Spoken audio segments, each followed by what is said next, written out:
Hello and welcome to Horror Cult Trash Over, the show that discusses all the masterpieces and trash to pieces of genre cinema. My name's Chris. And I'm Gary. And welcome to 2024 on the Horror Cult Trash Over podcast. Yes. This is our very first episode for 2024. Yeah. Welcome to the new year. It's January. New year, new us. We hope everyone had a fabulous Christmas and New Year's and it was peaceful or enjoyable or however you wanted it to be. So yes, this is our first episode, 2024. Yeah. Doing things slightly differently. We are. Very exciting. So should we just get straight into it rather than explaining it? Shall we? Yeah. Let's new section. We're going to begin our episodes with what's new with Chris and Gary. Yeah. Not personal. Well, I'm not going to talk about my bowel movements or anything like that. But what have we been watching? What have we been watching? Well, in this new section that we like to call What's New with Chris and Gary, we've got a best of the week, we've got a worst of the week, but if there's no worst, there's a second best. And of course, there's the honourable mentions. So, you may remember this from Original versus Remake. Yes, okay. Now it's every week. So now I will explain. I've just explained it. I thought I'd do a quick explanation. So in 2023 and previously, before then, we would finish our original versus remake episodes by saying what we'd enjoyed and not enjoyed for that month. Now we're bringing it to weekly. Yeah.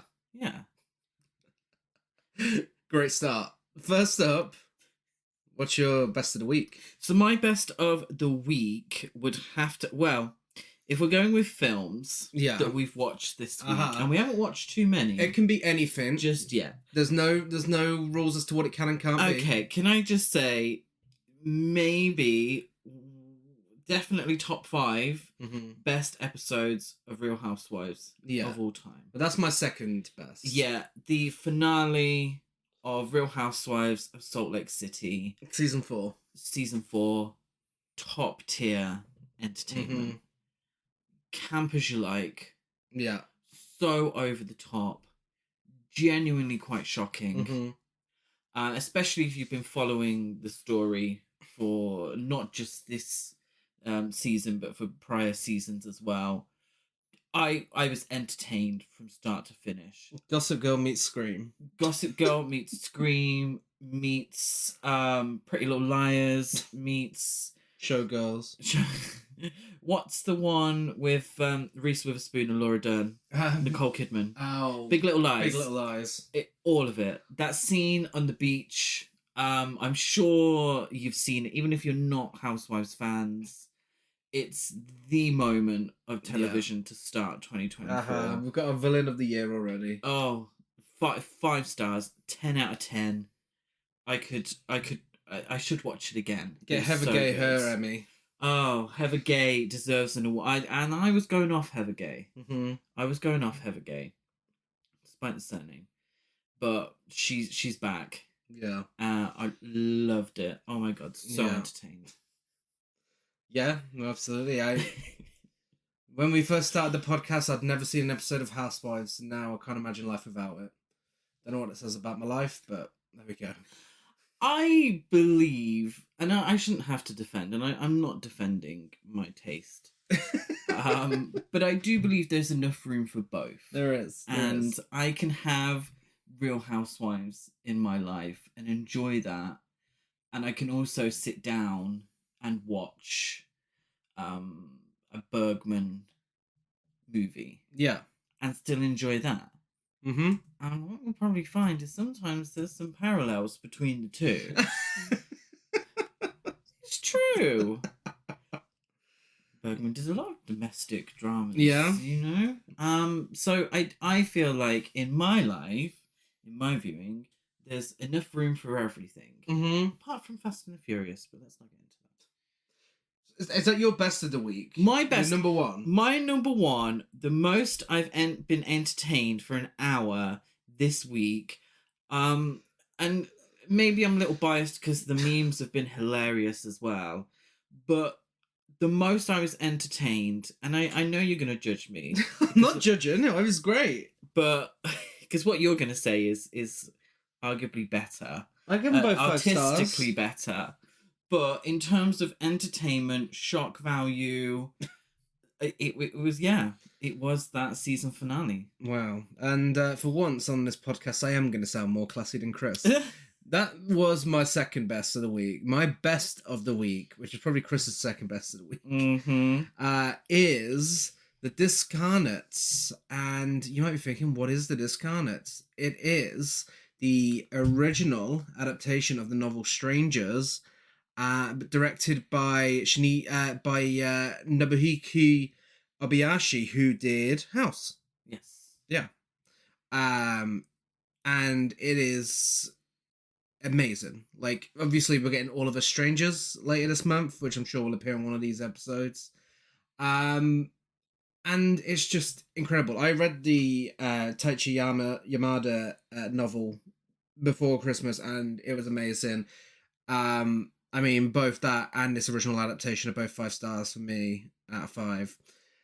It's just so unusual. Like, it's a really touching story, but with J-horror elements thrown in. And obviously, a director like Obayashi is the perfect guy for this. And he really blended it in a way that didn't feel out of place. It felt right. As weird as it sounds, because when it's dramatic, it's over the top dramatic, and when it's delving into horror, the horror is over the top horror. But again, dramatic horror. It's also romantic at times. It's just a perfect film for me. It's if anyone wants to know what my perfect film would look like, it would be this. All of Us Strangers has been getting great reviews. Yeah. And we are super excited to watch it. After watching the Discarnates, I wonder where it's gonna go. Yeah. And how they're gonna deal with that subject matter. Mm-hmm. Because the Discarnates dealt with it in such a wonderful way. Mm-hmm. Both the genuinely sort of heartfelt moments and the horror dealt with it so well that I'm not sure how All of Us Strangers is going to be able to do that. Yeah, because I say it a lot on the podcast, but Japanese cinema has a particular way with these things that I love, and it's a very Japanese. The Discarnates, it's a very Japanese way. So I wonder how they're going to go with it. Yeah, it deals with it in a way that only Japanese cinema could deal with it. In a way that only Asian cinema could deal with it. Yes, of course. Yes. So yeah, I am curious to see what happens there in the British film being released later this month. Yeah. And also we watched Red Spells Red, the animal cruelty free version, might I add. Yeah. That was again a film that only Asian cinema could produce. Yeah, it's kind of a cross between Cannibal Holocaust and Boxer's Omen. Yeah. So it's one of the sort of black magic movies that was so sort of prevalent in sort of the early 80s. And it's a real fun film, quite silly. Yeah. Quite over the top and gory. It's what you expect. Yes, the version we got did include the animal cruelty free cut, which is what we watched. So yeah, I'm glad that we have those options. Yes. Yeah. I've been reading Poor Things by Alistair Gray in anticipation for the film. Yes. It's very weird. Hopefully the film will be just as weird. Yeah, part of my goal to read 43 books this year. 45 books. Nice. See if that works out for Get me. in there. Stay tuned. Similarly, I haven't quite started, but it's my New Year's resolution to read more books. So I will hopefully be starting The Colour Purple soon. Again, in anticipation. Yeah, that's next on my list. And also we've been watching The Traitors on BBC. Yes. Because we were bad gays last year, and we didn't watch it when all the gays were going crazy about it. But this year we've started with season 2, and we are hooked. It is high camp. Claudia Winkleman, solidified gay icon. Yeah, it's one of those shows that I was like, no, I'm not interested in. It's stupid. And it is. It is a bit stupid, but really fun, really campy, quite over the top. Yeah. And genuinely intriguing. Um, do I find the majority of the people on the show quite annoying? Yes. Um, am I still completely enthralled? Yes. Yeah. So there we go. Job well done. So with that being said, we have our first episode of our January two-parter. So half of this month is dedicated to Japanuary, which we'll be getting at the end of January, the last Half, the last yeah, 2 last weeks. Yeah, 2 weeks. the second half is what I was looking for. But first up, we have Dump Month.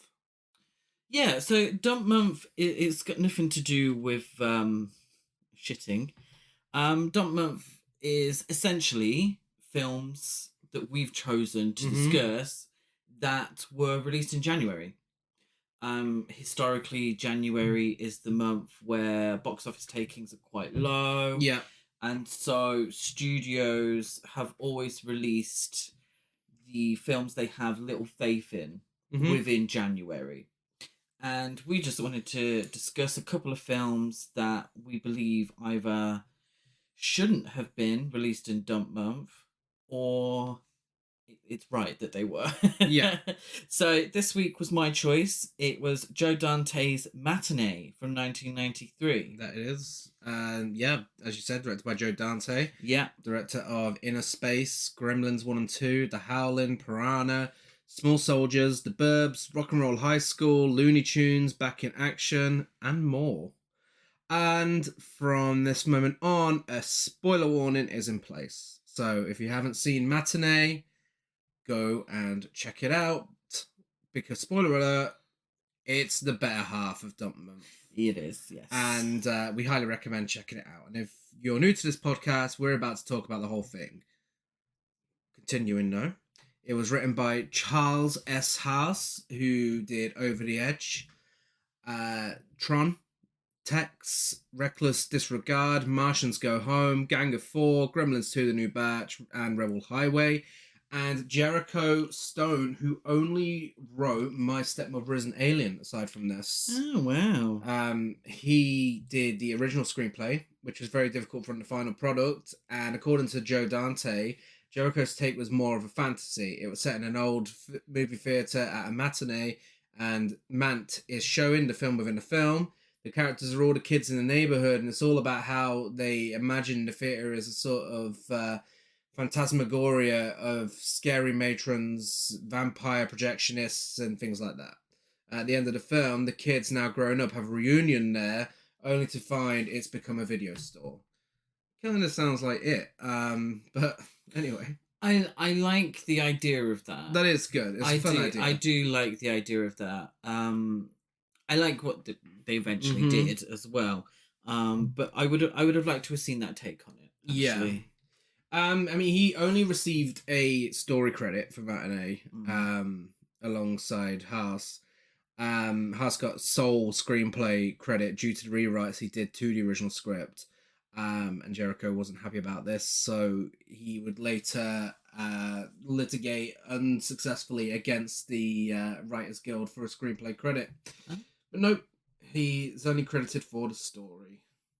I mean, a lot has changed from that original script. Yes, and I would hazard to guess that Joe Dante had a huge hand in sort of the story as well, and where the direction of the film, plot-wise, in the end, because this is very sort of indicative of his influences and his style, and what he sort of enjoyed, and the kind of films that he made. And very Spielbergian as well. Yeah, I feel like during sort of the 70s and 80s, there's lots of these films where grown-up male directors are sort of creating nostalgia films.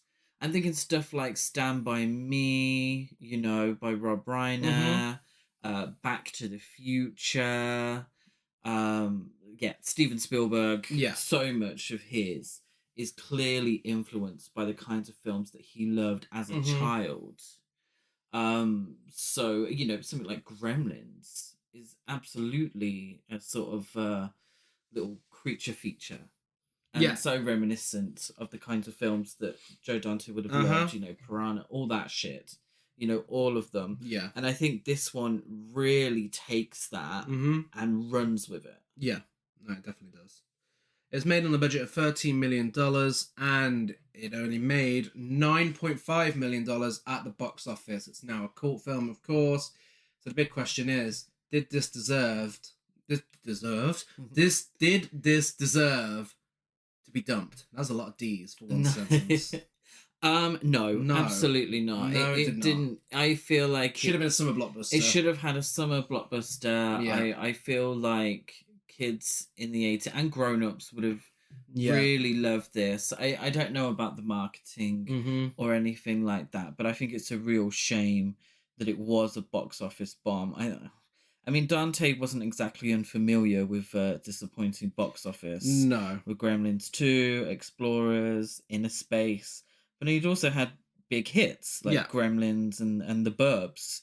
So I do think we tend to see Joe Dante as a cult film director. Yeah. Though.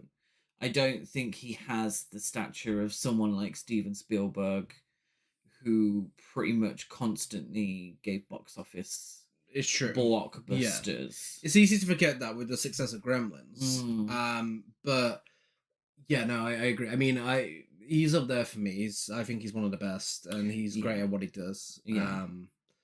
I mean, Small Soldiers, I was obsessed growing up and appreciate it just as much as an adult because it has that thing in there, that kind of Roger Corman thing where, it's a kid's film but with so many adult elements in there to the point that it can be appreciated by everyone, which is what this is. Yeah. Should we talk about who's in it? Yes, in a section that we still like to call Hey, I Know You. First up, we have John Goodman playing William Castle. I mean, Lawrence Wolsey. So Lawrence Wolsey. Yes. He is obviously based on the real Hollywood showman who we did a whole podcast episode on. We did. William Castle. Absolutely. He's introduced in a recreation of one of his famous trademark of a silhouette of him in a director's chair with his head turned in profile with his cigar. And of course, Wolsey International Pictures is an homage to American International Pictures, one of the most prolific producers of low-budget sci-fi and horror films that was once home to both Roger Corman and Samuel Z. Arkoff. And his library is now controlled by MGM. The name of the company is even more of an obvious homage to Warner Brothers Pictures, run by Lawrence Warner, Bernard Warner, and David Warner, who later formed Dimension Pictures.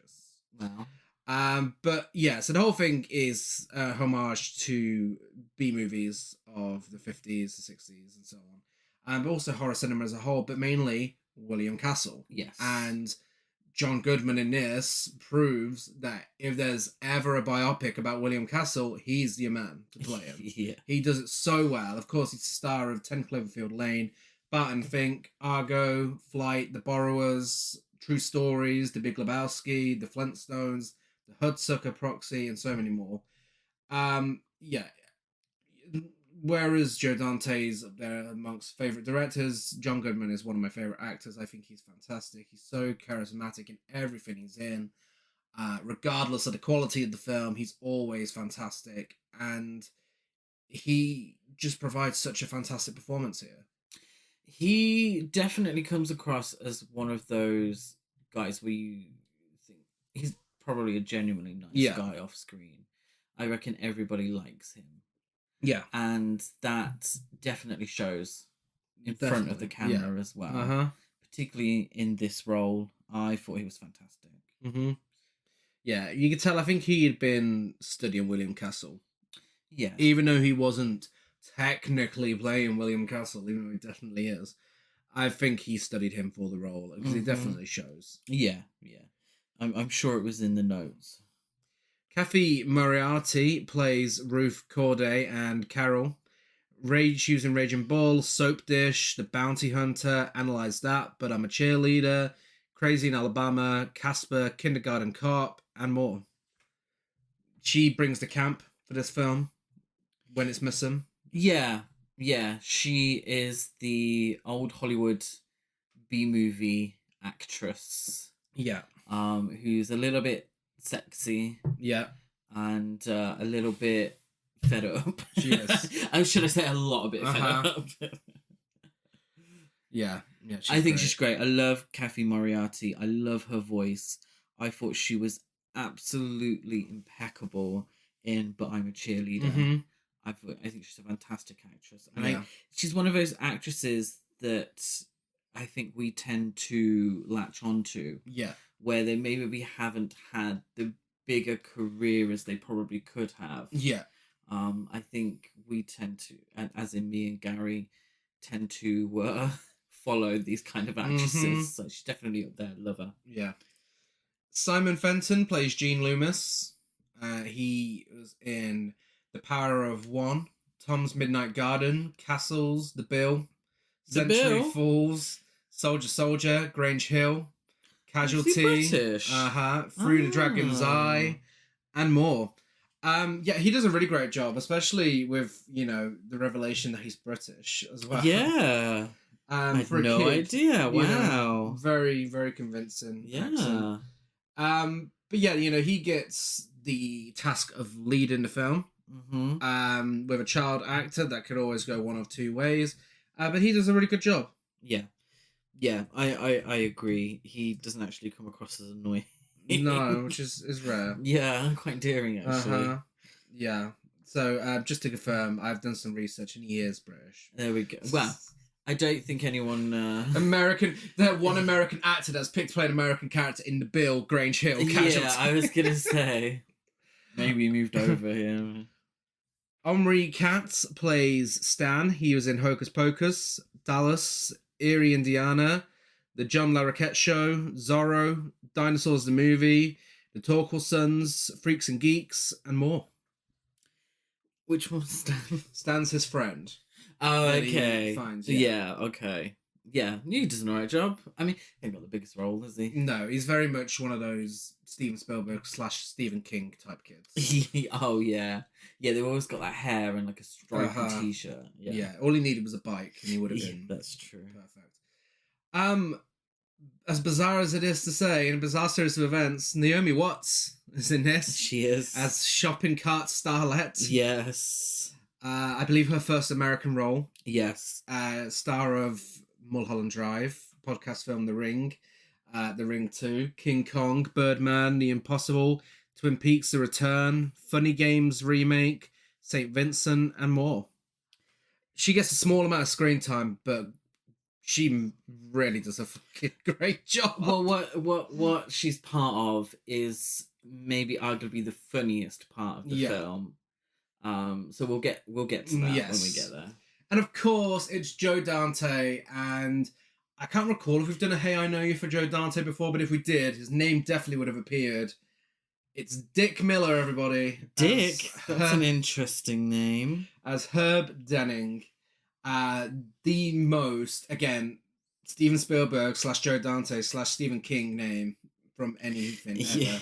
Herb Denning. Star of Chopping Mall, Little Shop of Horrors, Gremlins, Small Soldiers, The Terminator, Tales from the Crypt, Demon Knight, The Burbs, and more. Again, not a lot to do, but seeing Dick Miller playing a tough guy, hilarious. Yes, yeah. Also for Joe Dante, you're guaranteed Dick Miller, and you're also guaranteed, I believe, Joe Dante's wife. They might not still be together. Okay. Belinda Blasky. What was she in?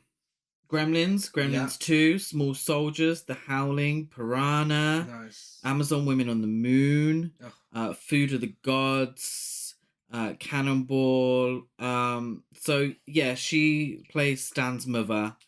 but she's always popping up in Joe Dante Nice. films.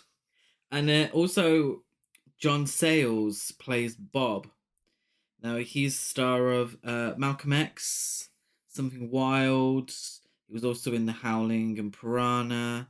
He was in Girl Fight, Gridlocked, Passion Fish, but also two-time Oscar nominee for Ah, Best Screenplay.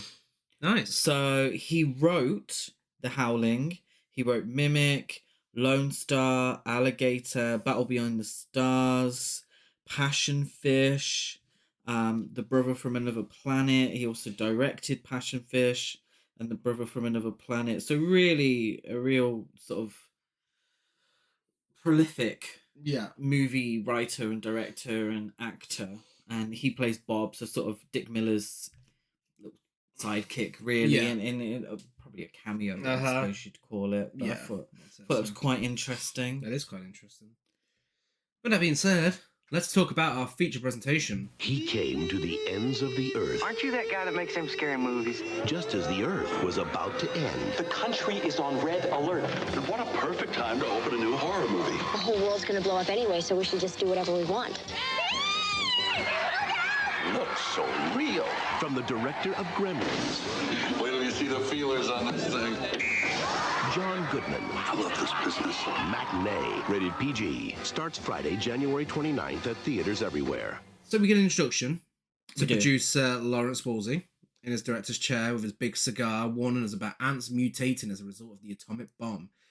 This is part of the trailer for a sensational new horror film entitled Mant, the film within a film that had actors cast to appear as if they're in a 1950s era science fiction film. They included Kevin McCarthy, Robert Cornthwaite, and William Shallot. And it also parodies a bunch of films that aren't William Castle films, such as Them, Tarantula, The Deadly Mantis, Beginning of the End, and The Fly. Yes, so Lawrence Wolsey within this trailer says the story of Mant is based on scientific fact from theories that have been published in national magazines. Mant, Yeah. I would go on record and say probably Mhm. my favorite movie within a movie. But what about the one from Demons? That amazing acting. That is true. No, it's Mant. But I It's- feel yeah. like Mant would be the one that I would really want to watch. Yeah. Yeah, so when we watched Mant, the extra on the Arrow Video Blu-ray, Yeah. when we first watched Matinee, I gave that 5 stars as well because But, I mean, it's there's a full length yeah. hour and a half Yeah. feature. Yeah, it's a great short, but it would be great to see as a full length. Yeah. So we have this trailer to start, and we're introduced to our characters. So in October of 1962, in Key West, Florida, Gene Loomis and his younger brother Dennis live on a military base with their mother Anne, while their father is away on a United States Navy submarine. So at a local movie theatre one afternoon, Gene and Dennis see this promo for Mant, and they're completely enthralled, and they Yeah. can't wait to watch it. So they learn that, and we learn that Lawrence Wolsey, is scheduled to appear in person at the theatre the following Saturday. But their mother doesn't think it's a good idea for Dennis to see the film, as he does take things rather literally. Yeah. Gene likes to wind up his brother. In the cinema. Yes, in My the ass. cinema, yes. Absolute nightmare. Yeah. Many moments that Gary would very much be triggered as a patron of the cinema. I find it funny that eventually, when everyone's in the cinema, jumping ahead a bit, they all act like the Gremlins Yeah. in Gremlins when they're in the cinema watching Snow White, and they're just constantly talking and throwing popcorn and being annoying. Yeah. I thought that was a nice little touch, but yeah, no, come on. One thing I hate is when a kid is being annoying anyway out in public, and then either the sibling or the parent winds them up some more. Like, okay, no one wants to fucking hear this. Don't fucking encourage them. Shut up. It's true. Now, I like Gene as a character, but this is a bad start. Yeah. I thought they were giving Lisa Barlow's kids, if Lisa They Barlow's would kids had a definitely- little yeah. more personality. Yeah, but miracles can't happen. Also, you know the trailer. It says the film's being presented in Atomo Vision with a new gimmick called Rumble Rama. Yes, and that will feature throughout It will, the film. yeah, and it's so William Castle. Yeah. I also appreciated, you mentioned they return home. I appreciate Andy in his sailor suit asking if they want to shoot frogs with him. What a fucking weirdo. I just love that character where it's just like the neighborhood kid that's just a little bit off. He's just like walking up to them with a shotgun, like, hey, do you want to go and shoot some frogs? And he's dressed like a sailor. That's what happened before the internet, I suppose. Gene's mother is worried that he's replacing Friends with films. Don't we all? Is that something you've heard in the past, Gary? Yeah, that's what I grew up doing. I may have heard similar in my time. But this film's unrealistic because he actually makes friends. Yeah, it's true. So after the boys return home to the base, the Loomis family, they watch President Kennedy deliver a speech confirming the presence of Soviet missiles in Cuba. So pretty much the whole of this film is set during the 12 days of the Cuban Missile Crisis. Yeah. And it plays a huge part in the film. Yeah. And it's quite an intense speech on the television, especially us knowing that this is a military family in Florida. And Yeah. Florida is incredibly close to Cuba. So I like, and I love how the movie deals with the very real threat of nuclear war and the campy, silly way that the movies dealt with radioactivity. Yeah. And that juxtaposition between the two and film and real life. Mm. And it's not necessarily a battle between the two. No. It's that they're not in competition, but it's kind of looking at things from a sort of 2020 hindsight perspective. Yeah. Without the rose-coloured glasses. I like how it looks at the times with a nostalgia, yes, but also with realism. Yeah. No, absolutely. And I like that. It's a mix that probably shouldn't work because you got all of that. And then you've also got the coming of age side of the film. Then you've also got the love letter to William Castle in horror cinema. And putting the three of those things together in a film could result in one gigantic mess. But Joe Dante deals with it in such a great way here that really blends it seamlessly. And it all works together so well. And I honestly think that's why this is one of his best films, because it's just a sign of some fantastic filmmaking. Yeah. It's a love letter to childhood. Yeah. It's a love letter to that time in American history. Mm-hmm. But it's also remembering that it wasn't all peaches and cream. Yeah. And that's what I really like. It has an edge to it, but it doesn't smack you over the head with it. No. It actually allows you to come to this conclusion and to realize, and you're like, oh, okay, this isn't necessarily what I think it was gonna or I thought it was gonna be. So meanwhile, whilst the Loomises are watching President Kennedy on the TV, arriving in Florida with his actress girlfriend Ruth Corday, Woolsey finds the fearful atmosphere created by the ongoing crisis perfect for hosting Matt's premiere. Yeah, I mean, totally believable. Yeah. Totally believable that William Castle, above anything else, was a showman and loved a gimmick. And what a better gimmick than having an actual nuclear crisis going on down the road for where you're about to premiere your film. Ruth is a queen, and she knows her worth. And so the future of their relationship is solely reliant on Mance's box office takings. She wants a real life if it flops. So at school, a girl and Jean's future crush / love interest, named Sandra receives a week-long detention for protesting against the uselessness of a duck and cover air raid drill, insisting that immediately dying from the effects of an atom bomb is preferable to dying from acute radiation syndrome caused by fallout. So she literally says, screaming, yes, but it isn't any protection. It doesn't do any good. Keep your heads down if you think it's going to help. To put your hands behind your neck when the bomb falls, you're wrong. If you die when the bomb first falls, you're lucky, because if not, you're going to get radiation poisoning. First, your hair's going to fall out, then you're going to bleed from your intestines. You're going to start throwing up, but you're not throwing up food. You're throwing up your own organs. Of course, she's accused of being a communist. But to hear this coming from a child is quite shocking, and to actually realize that what she's saying is making perfect sense actually is just as shocking.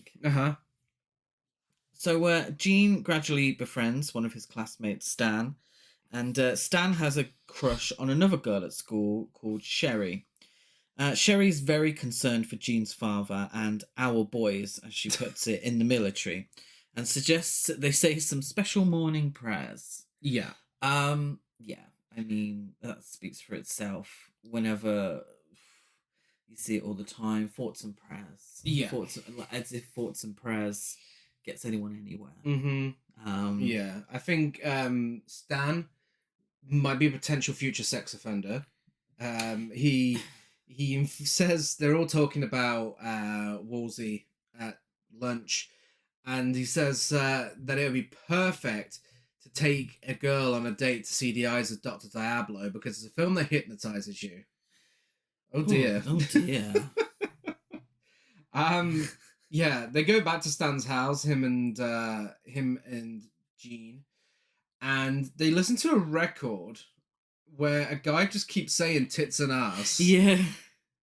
But it's not from a chorus line. No, sadly not. And they quickly switch it off when his mum gets home. But yeah, the height of rebellious actions in the 60s. Yeah, and I think it's what the film does so well is that it has these sort of shocking moments with regards to the nuclear war, and a character like Sandra who is in many ways quite cynical about life, and then they have this very innocent moment where tits and ass is like the most offensive thing on the planet, and it works.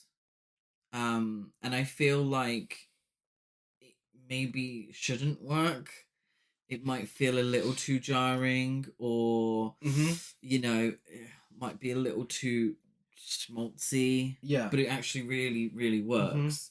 Gene and Dennis are being annoying at home, so their mother tells them to fuck off to the cinema. Dennis learns the word hell from the United Nations on TV, and it's quite funny because he says, "Oh, hell," and his mother says, "Where's he learnt that from?" And Gene says, "From the UN," because there's some sort of United Nations sort of conference going on the TV where someone's swearing. So they go to the cinema. What do they go to watch? They watch a double feature of the Shook Up Shopping Cart and the Bashful Bobcat. Yes. And the star of the Shook Up Shopping Cart, Naomi Watts, with a British accent. So I want to see that film. Well, it features Naomi Watts as the niece of a man transformed into a shopping cart. So in the same way that Mant is a parody of B movies from the 50s and 60s, this is a parody of the kind of Disney films that came out probably more in the 70s. So it's stuff like The Shaggy DA and Herbie the Love Bug, where inanimate objects or animals become that darn cat. very human. Yeah, that darn cat, all that. have very human traits. So absolutely hilarious. Naomi Watts is giving Mary Poppins She as is. well. Do you know which one Shaggy DA is? No. So it went kind of viral, a clip from it, where it's obviously a man in a dog suit. Oh, of course, punching of course. someone. Yeah. So it's definitely a parody of those sort of films. But hilarious parody. So in Florida, Woolsey has brought along two of his actors, Herb Denning, a former hired thug, and Bob, a victim of the Hollywood blacklist, now relegated to cheap, independent B movies. And they pose as outraged citizens protesting Mant's theatrical exhibition.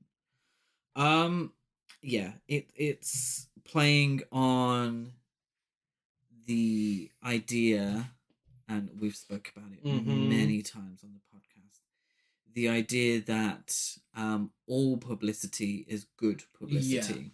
And if you're telling the world that this film is so shocking, that it's so horrific, that no one should watch it, no one should be allowed to watch it, then the majority of the people are going to really want to watch it. Yeah.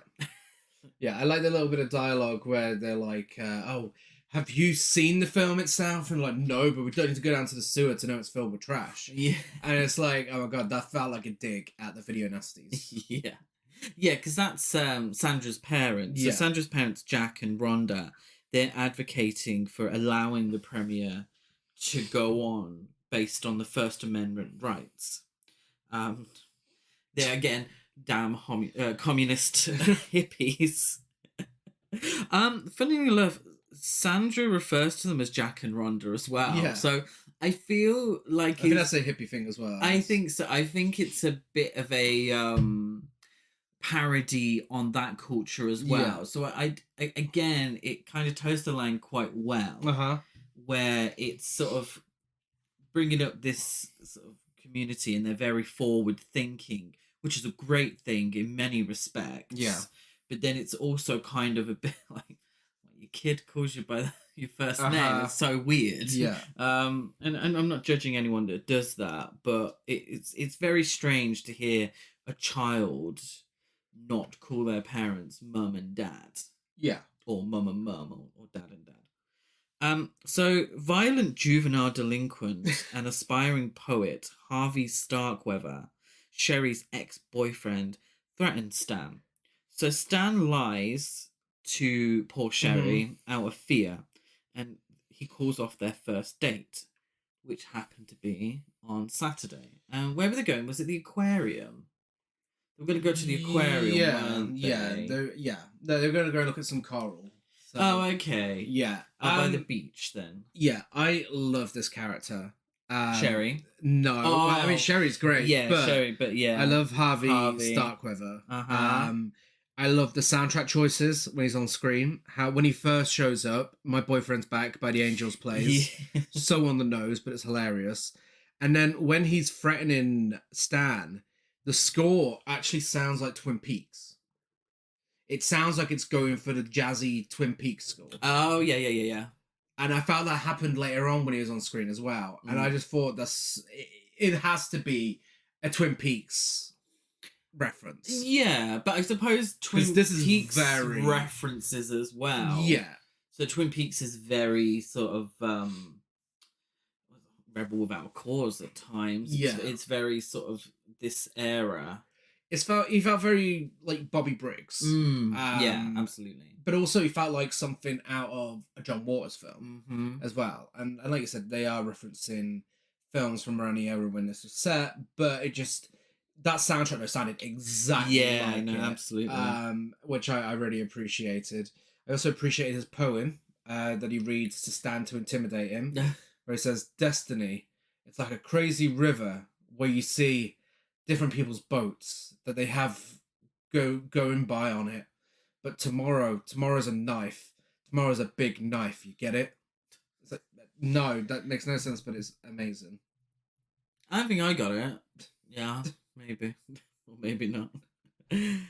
So at school, Jean talks to Sandra about her detention. and she tells him it's nothing compared to Gandhi's year away. And she talks to him about the segregated school system. So again, we get this nostalgia towards the time period, but it always reminds us that it wasn't perfect. It wasn't. And it is, for, very clear that everyone in the film is white. Yeah. And it addresses that in this scene. Yeah. And why that is. And why, no spoiler for the end, but why Sandra is such a queen. Yeah.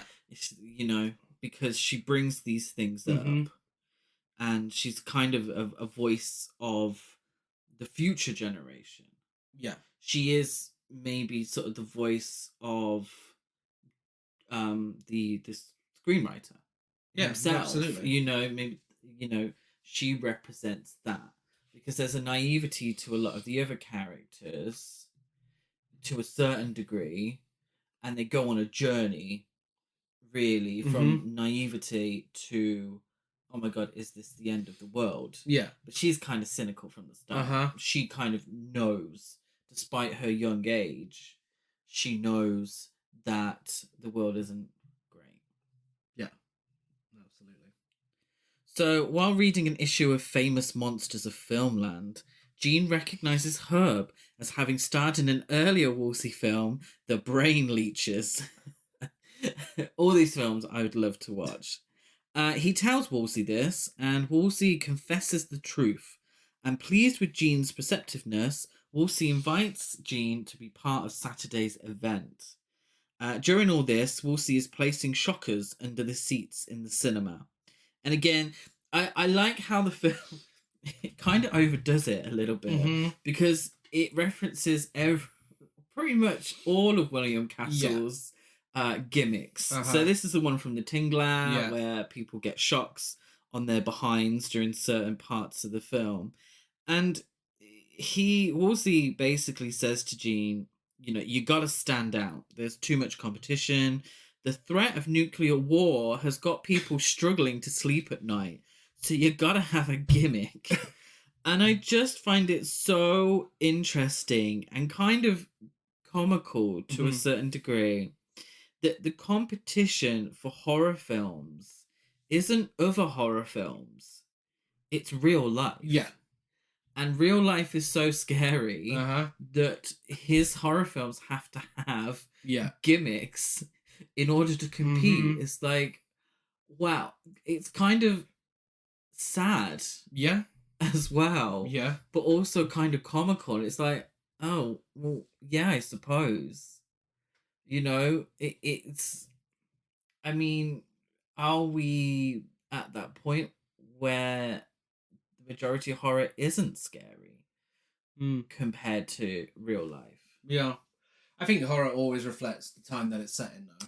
And I think this is a great example of that within this film. Because, you look at something like Texas Chainsaw Massacre, I mean, there's a reason that film is so groundbreaking and, why it changed the face of horror considering the time it was released. Yeah. So I think the more fucked up horror's got, the more fucked up the world's got. Yeah, but do you think that that now with the internet, do you think that horror isn't as scary in terms of, so with people, because I've never really been drawn to the I'm so scared part of horror, but with so much sort of true crime stuff out there, so many oh my god, like snuff videos that are accessible. Do you think that horror can't compete with those?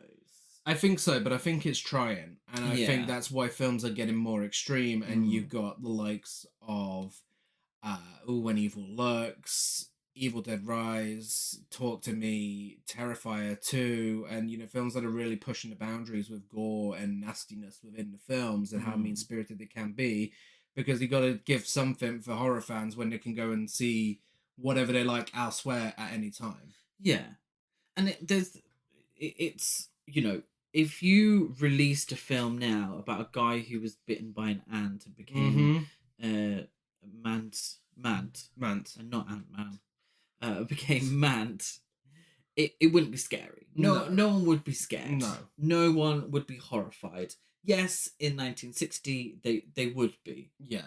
But probably not as scared as they would have been in 1955 or as scared as they would have been in 1950. So I think as the times have gone on, obviously our tolerance for horror is greater. Yeah.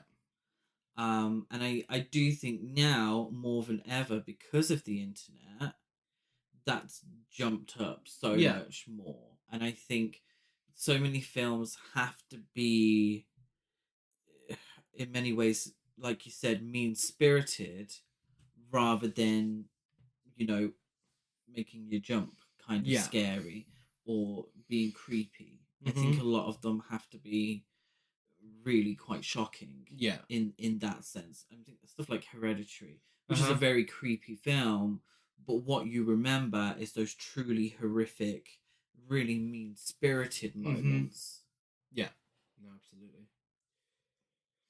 And was that a tangent? It was a bit of a tangent, but I think it's a sign that I think certain things from back then could still work now, hence why we've got Godzilla tearing up the box office currently. Yes. But I think it's also why you haven't got a modern version of the mole people or the alligator people. Yes. But then also, I feel like something like Godzilla -1 does a similar thing to Matinee. Yeah, no, it definitely does. Yeah. It incorporates real-life horror into monster movies, Yeah. It's actually... I might have to change them at the end. No, but yeah, that's doing really well. It's a fantastic film, but I feel like if it wasn't for the human part of it, the war part of it, I don't think it would be as scary, really. Yeah, that's true. So Woolsey continues to devote himself to promoting Mant. He hires Harvey to dress as the mutated half-man, half-ant creature from the film. So Harvey, as a juvenile delinquent, he's out. But I say juvenile. I don't know how old he's meant to be. Well, that's what I also. I think someone funny. else who probably should be on a register. Something else that I thought was funny about this character was the fact that everyone in this film that is a kid is played by a kid. Yeah. But I think they purposely cast him to look like he's in his 40s because all of them did. All of these juvenile delinquents did, in these older films. So, yeah, I thought that was really amusing seeing him threaten Stan when he looks like he's a grown adult. Yeah, because, I mean, you look at the quintessential juvenile delinquent on screen, James Dean. Yeah. He did not look like a teen in that film. No. Harvey is hired after Herb and Bob catch him stealing, because he's a juvenile delinquent, Bob's wallet, and they tell him to get a square job. Yeah. Because he's not good at that one. Dick Miller, looking like Robert De Niro and Cape Fear in this film. Oh, God. With his shirt choice and... Suppose so. Gene has a nightmare, but rather than dreaming of the large radioactive bugs from the movies that he's been warned will give him nightmares, he actually dreams of a nuclear blast. Yeah. Jarring. Yes. Yeah. Yeah. But it works. It reminds you of the danger, the real life danger in the film. And it's honestly such a great scene that I actually forgot was in the film. Yeah. But it's very effective. And I think it perfectly sums up what the film is about. Yeah. And this kid's love of films and all the horror films that he loves. And all the times he's probably been told that it's going to rot his brain, that these films are going to give him nightmares, and he's going to have sleepless nights because of these films, and it's a tale as old as time. But his actual nightmare is something very real. Yeah.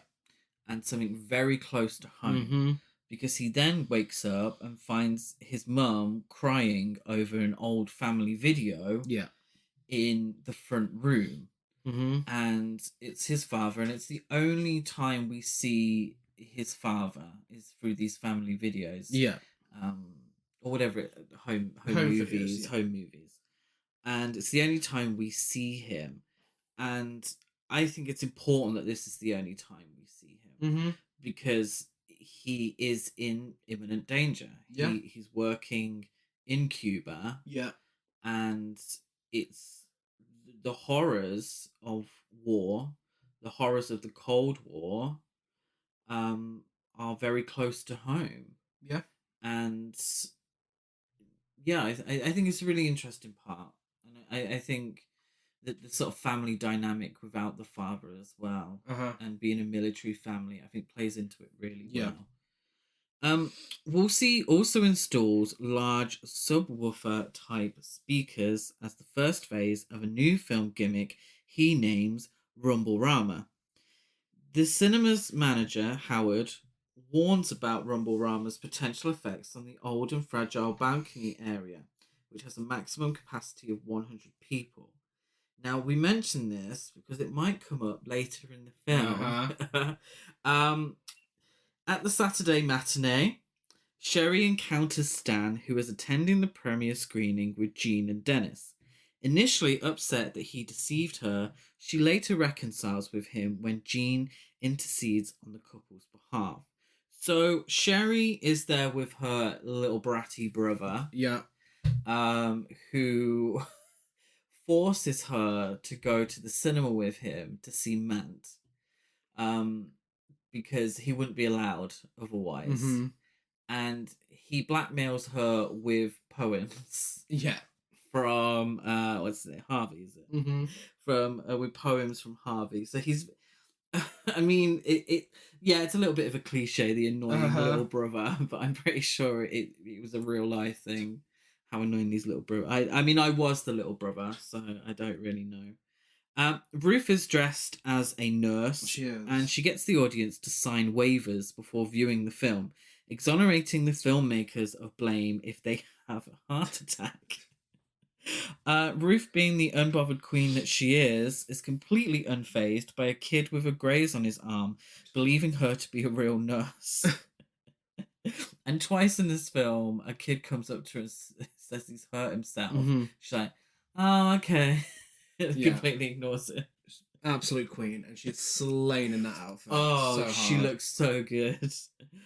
Sandra attends the premiere with her parents, but leaves them to watch the film with Jean. And this is where the whole sort of Jean, Sandra, Stan, and Sherry thing starts to trigger Gary. If he was in the audience. Yes.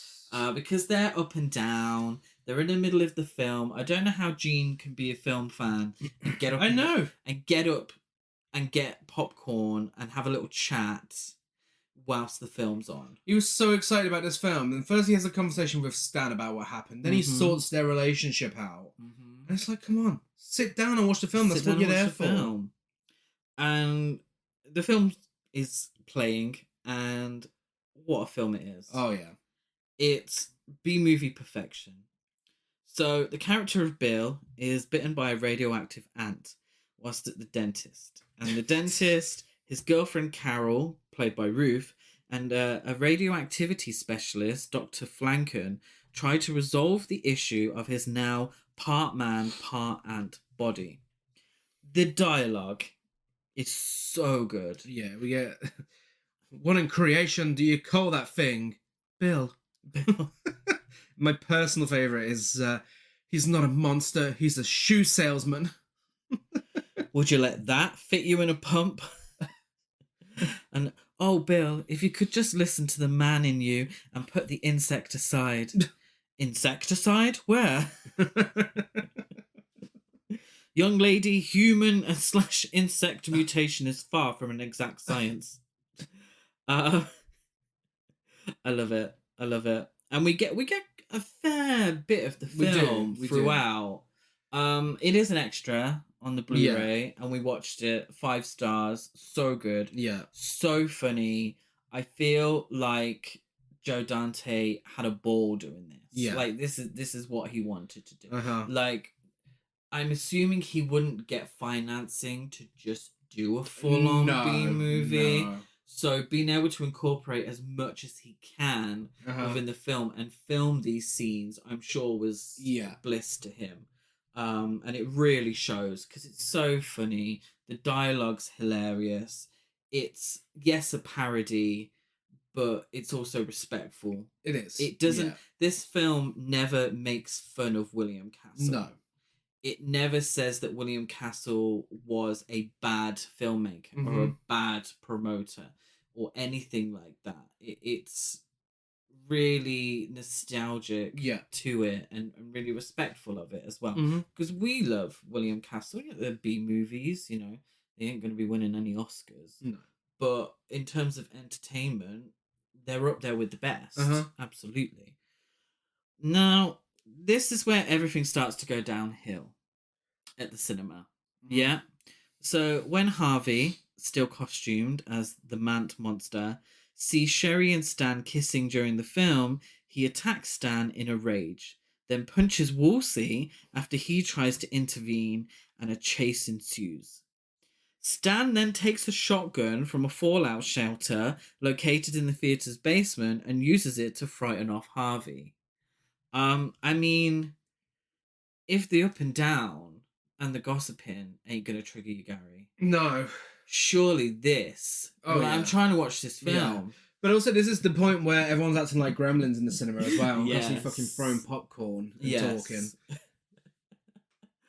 Sandra and Jean are unintentionally locked inside the shelter when the door is accidentally closed, and its time lock activated. So while trapped inside, the two comfort each other, eventually sharing their first kiss. Which isn't as romantic when you find out that Lisa Jacob, who plays Sandra in her memoir, said that her scene partner, Simon Fenton, did not like her at all. Oh no. Which made the 5 takes of that scene very awkward and uncomfortable. Oh no. And they did not get on. Oh, that's a shame. Well, I mean, good acting then. Yeah, very good acting. I mean, never know. They did their job well. She says they might be Adam and Eve. So they're very sort of. The theatre manager also is believing that the nuclear Holocaust is happening. You know, and that this is time, and they believe it as well. And they're like, "Oh no, we're trapped. We may be the only people left on Earth," which is funny, but also that's what people believed. I mean, they didn't know. They didn't know what it meant, and all the propaganda, and all the getting worked up over it. And I would say that the majority of the news outlets would have said the same thing. Yeah. If a bomb is dropped on this, it's going to completely destroy this, and you'll all be dead. Yeah. And that. Obviously, we live in a time now where I can get 100 different opinions on the same thing, which probably just as bad. To be fair. Yeah. We're all fucked. So Wolsey helps rescue the pair from the shelter before their oxygen supply runs out. And Harvey reappears and holds a switchblade to Ruth's throat. So he's meant to be... So there are moments within Mant, the film, where sort of, extras turn towards the screen and talk as if something's happening in the theatre. Yeah. So he is meant to grab Ruth in a very Fay Ray kind of style and take her away. And the reactions on the film screen say, "He's taken that nurse." Oh, yeah. But he actually does, but with a switchblade to her throat. And he demands that the movie premiere's cash receipts are given to him from Lucy. And as he steals the cash, he then kidnaps Sherry and escapes. Howard immediately calls the police, and Harvey is quickly arrested after crashing Wolsey's Cadillac outside the movie theatre. Sherry and Stan happily reunite after this ordeal. Wolsey also realizes that Harvey has turned the Rumble-Rama machinery up so high that the now overcrowded theatre balcony is starting to collapse from the heavy sound vibrations. Assisted by Jean, Wolsey projects highly realistic footage of an atomic bomb mushroom cloud that appears to blast a hole through the screen and the theatres outside the wall. And this quickly evacuates the now panicked audience to safety. So the only way to get this rowdy crowd to fuck off is to show a very realistic nuclear bomb going off on the screen. One of the patrons says, "This is it. This is it." Dennis is left on the balcony alone. Who's Dennis? The brother. Oh yeah. I thought I'd written it down wrong. We haven't seen him for a while, have we? Dennis is left on the balcony alone, but Jean and his mother manage to save him just before the balcony collapses. And I feel like this might be another scene that Joe Dante relished. Yeah. Being able to destroy a cinema. Yeah. And it's intense. It's an intense scene. Yeah, of course. Yeah. But which was it? Gremlins 2? Gremlins, where he blows up a cinema. Yeah, but Gremlins 2 with Hulk Hogan. Hogan. So I do think Joe Dante I think he loves the cinema. He does. Yeah. There we go. Good for him. Outside the cinema, Mr. Spector, who is the owner of many cinemas, I think, is pleased with the audience reaction to Mant, but fears the atomic bomb footage may cause seat wetting.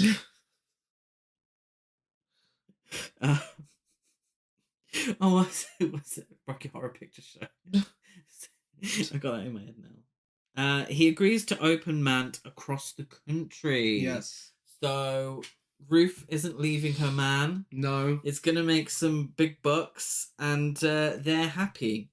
So after the Cuban Missile Crisis has ended, Ruth and Wolsey leave for another premiere in Cleveland, bidding goodbye to Sandra and Jean. Wolsey has grown fond of the two kids, telling Ruth he might like to have 2 children after they marry. And Sandra and Jean watch them drive away in Wolsey's new Cadillac. Mm-hmm. Navy helicopters fly over the beaches in Key West, implying that Jean's father will soon return home. Yeah, as The Lion Sleeps Tonight plays. Yes, I remember way. Yeah, as you'll know from the X Factor. Yeah, I love. I suppose would you call it a jukebox soundtrack? I love all the songs. Obviously, with a film like this, you have to have those known nostalgic retro songs of the time. Works perfectly. Some real bangers in there as well. Great. Yeah, absolutely. And that's Matinee. That's Matinee. Yeah. A film that I forgot had such seriousness as well. Yeah. I actually forgot that after first watch because it's a PG. Yeah. So it's a family film. It's obviously not nostalgic for me. I wasn't alive in the 50s and 60s. But it plays on a certain kind of nostalgia. Yeah. Plays on a certain kind of Americana that I love. I love those American B movies. So I just really appreciated that aspect. And then it has layers to it. It is about war. Yeah. It is about, fear, real life fear, not the fear that we necessarily see on screen. But it is also about the fear that we see on screen. It's great how those two are positioned. Yeah, within the absolutely. Film. It's a film that deserves a lot more love. Because when you think Joe Dante, it's rare that you actually think of this film. But it really is one of his best, and it really is essential viewing if you are a fan of his. Yeah, and I would honestly say it's his best film. Yeah. It is his best film.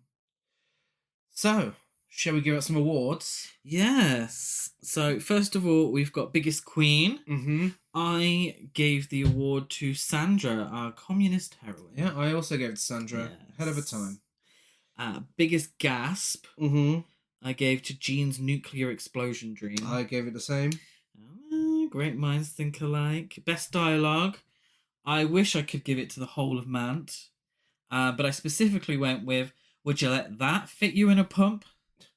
I went with, he's not a monster. He's a shoe salesman. Which I suppose is the same. I mean, that's connected. And with That's Camp, I went with Kathy Moriarty plus nurse costume. I went with the same. And what'd you give it for ratings? So I gave it 10 Rumble Rama. I barely know her out of 10. I gave it 10 chaotic cinema trips resulting in a near-death experience for your kid brother out of 10. And it is, of course, a masterpiece. It is a masterpiece, and it's available on DVD, Blu-ray, video on demand, and the Arrow player. And if you enjoyed this, I recommend doing a double bill of The Tingler and the pilot of Twin Peaks, and it'll give you the same feeling. Yes. Tingly Peaks. Yeah, Tingly Peaks. I went with the obvious. I said any William Castle film. If you've seen Matinee and you haven't seen any William Castle and you enjoy it, then I recommend watching all of it, or just going back to our podcast episodes and listening to that and taking those suggestions. And Godzilla -1. Yes. And so if you've seen Matinee, you are a fan of it, then let us know. We are Horror Cult Trash over on Facebook, Instagram, and TikTok, and Horror Cult Trash on Twitter.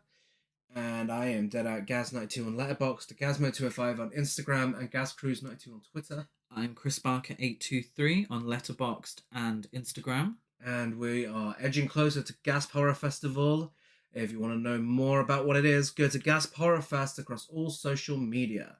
Give us a rate, review, and subscribe on iTunes, like a follow on everything else. And today's a Friday. We started off the new year fairly late for us, but don't worry, that's not a permanent change, because we will be back on Tuesday with the other half of our Dump Month theme. And we had good film today. Now we're going to show you the other side to Dump Month, and we'll be discussing The Bye Bye Man.